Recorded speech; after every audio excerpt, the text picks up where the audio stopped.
Hello, I'm Mala. I'm the fifth daughter of my dad, and I live in America. All my sisters have already spoken about him. So, as I remember when I was growing up, Papa made sure we had all the comforts.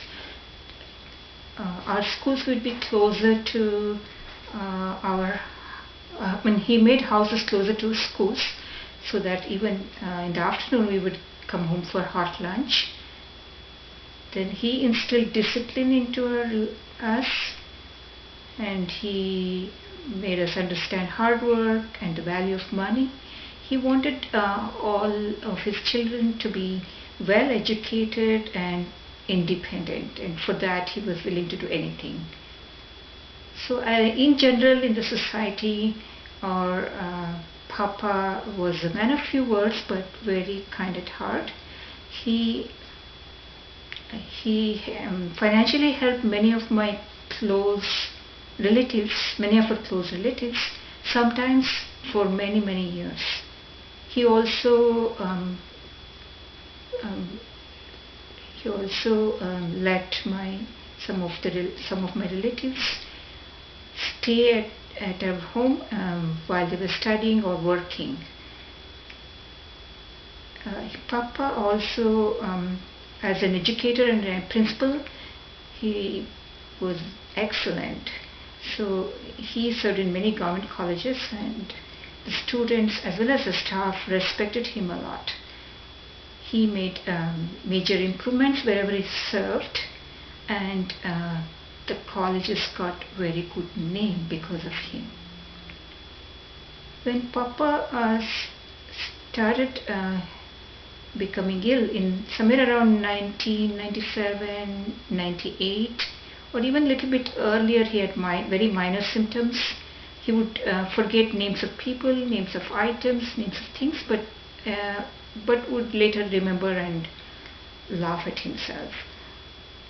Then his around 98, 99, his symptoms worsened, and he had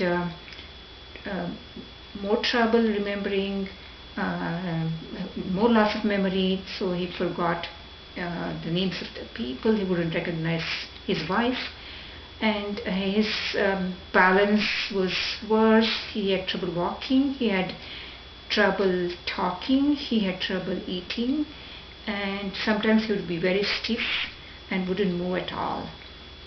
And then the worst part was that he would walk out of the house when my mother was in the kitchen, and he would just get lost. He would get lost. We would have to go to places to find him and look for him, and one time he was lost for the whole day.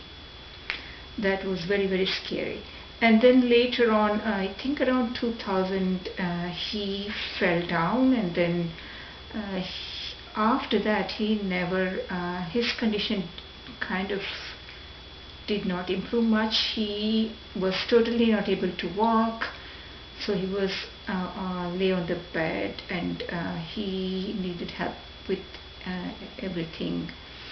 And my sister provided him good physiotherapy, and she took him everywhere to attend some functions at hospitals or other places. So when I visited, I don't know, he wouldn't talk, so I don't know if he recognized me. Yeah, that was very I would feel very bad.